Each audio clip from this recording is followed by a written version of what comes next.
Hello, welcome to Impact Code with Alex Achre once again.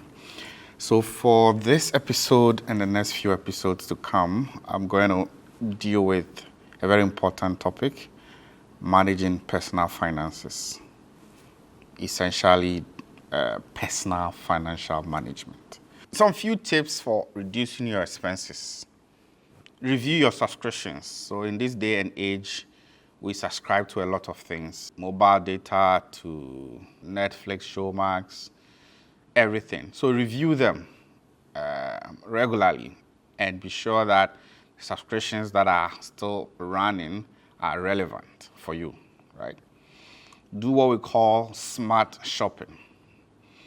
Adopt smart shopping strategies, compare prices, use coupons, buy items in bulk to save money, right? So engage in smart shopping strategies. The other thing is to cook at home. I mean, you can imagine if you count or if you did an estimate or if you checked your expenditure on food. I mean, every day, if you're eating 3 times a day, plus all the snacks and everything, it's cheaper if you cooked at home, if you can, instead of dining out, which can save significant amount of money whilst you also promote healthier eating habits. I'll go a bit also into commitment and the discipline I was talking about. Like I mentioned, you need to first plan or set targets, goals, and have actions and plans towards achieving them. So you need commitment. You need commitment to your goals. You need to persevere towards those goals. The example I gave is very relevant. I mean, I was not swayed by people going to the US and the UK to go and do any work, earning some dollars and pounds. I could have also gone there, but I looked ahead and I thought being a chartered accountant was more important. So I persevered and I didn't, get swayed.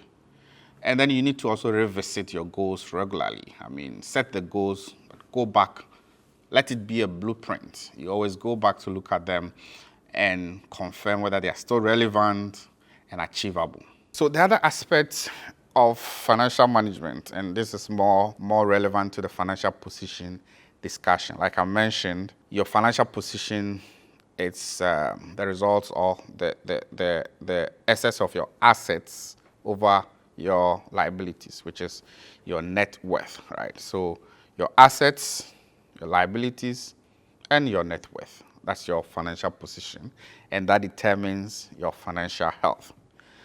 So one key item there is debt, right? Your liabilities.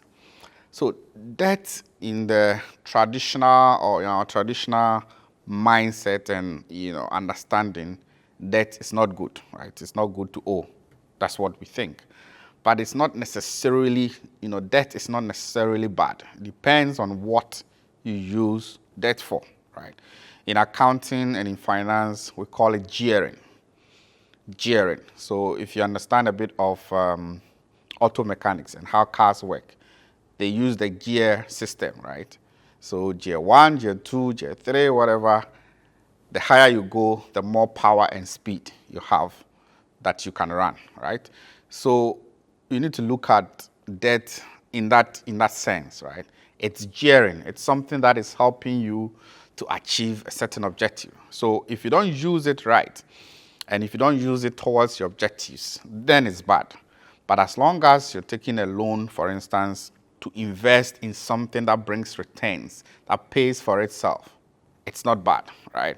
So debt, if it's gearing, if it's something that is supporting you to achieve your financial objectives, then it's good, right?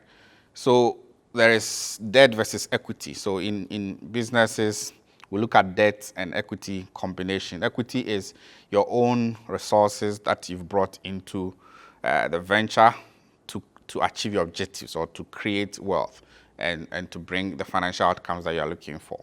Versus debt, which is what you borrow from others, from the bank, anywhere, to further or to engage in the various activities, like I mentioned, sourcing and application, to apply them in achieving your expected financial outcomes, right? So debt versus equity, you need to have the right balance of debt and equity. Mostly we say businesses that, you can't just put all your money in a business and have 100% equity. You need some gearing. You can do better with debt. You need some debt in the business to further the objectives and the things that you're doing and the financial outcomes that you expect. But you need to manage your borrowing levels, right? You can't also be so geared that paying off the interest and the things around the debt then affects your ability to achieve your objectives. So I'll just wrap up with some tools and resources that will help you in your personal financial management. Mind you, in subsequent episodes, I'll take you through a lot of the strategies, the actions and the things that you can do to improve your income and then your financial position. So one of the things that you can do is to seek professional advice when or where necessary, right? There is value in professional insight. Consulting financial professionals offers valuable insights that can enhance your financial decision-making and strategy, right? You will get tailored advice. If you consulted a financial expert and he understood your personal peculiar situation, he can tailor the relevant financial advice and products that will help you in achieving your financial objectives. The other thing is long-term investments. So getting to a certain or the desired financial position will not take a day. A lot of the things that will bring you to the position you are looking for will not be in the short term, will be in the medium to long term. So the investment horizon is also very important. A lot of the things that you will do, look at the medium to long term. You will need expert guidance, which is critical for making those informed decisions regarding long-term investments and retirement planning. So I'll conclude with the importance of financial management, right? Financial management is very important. It helps you make informed decisions. It helps you reduce financial stress, and it helps you to prepare for unexpected expenses, right? If you have a plan and you follow the plan, you make informed decisions, it reduces stress because you have a plan and you're following. You're not stressed by certain things that come along the way because you know where you're going and where you expect to be. It also prepares you for unexpected financial expenses. So in conclusion, financial planning is very important.